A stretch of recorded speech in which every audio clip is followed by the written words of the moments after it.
Isang magandang araw po sa inyong lahat.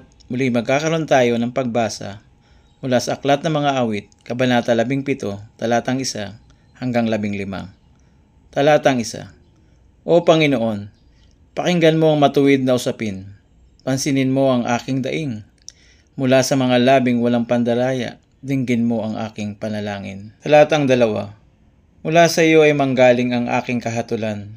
Makita nawa ng iyong mga mata ang katuwiran. Talatang 3. Sinubok mo ang aking puso.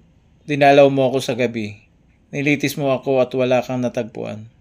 Ako'y nagpasya ng aking bibig ay hindi susuway.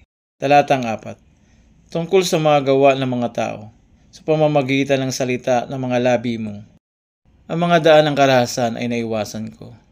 Talatang 5. Ang aking mga hakbang ay nanatili sa iyong mga landas. Ang aking mga paa ay hindi nadulas.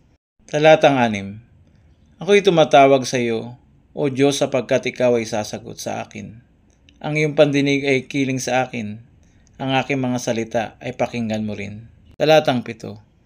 Ipakita mo ang kagilagilalas, ang tapat mong pagmamahal, O tagapagligtas ng mga naghahanap ng kanlungan mula sa kanilang mga kaaway sa iyong kanang kamay. Talatang 8. Gaya ng itim ng mata, ako ay ingatan mo. Sa lilim ng iyong mga pakpak, ako ay kubli mo. Talatang 9. Mula sa masama na nananamsam sa akin, sa nakamamatay kong mga kaaway na pumapalibot sa akin. Talatang 10. Isinara nila ang kanilang mga puso sa kahabagan. Sa kanilang bibig ay nagsalita sila na may kapalaluan. Talatang 11. Kinubkob nga nila kami sa aming mga hakbang. Itinitig nila ang kanilang mga mata upang sa lupa kami ay ibuwal. Talatang 12. Sila'y parang leong sabik na manluray, parang batang leon na sa mga tagong dako ay nag-aabang. Talatang 13. O Panginoon, bumangon ka, harapin mo sila, ibaksak mo sila, iligtas mo sa masama ang buhay ko sa pamamagitan ng tabak mo.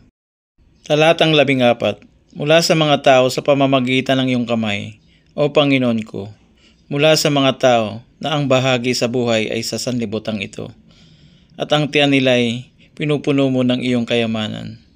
Sila'y nasisiyahan na kasama ng mga anak, at iniiwan nila ang kanilang kayamanan sa kanilang mga sanggol. Talatang 15.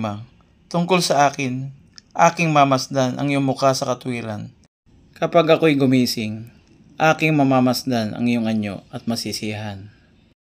Salamat sa pagkabasa ng salita ng Diyos mula sa Aklat ng Mga Awit, Kabanata 17, Talatang 1 hanggang 15.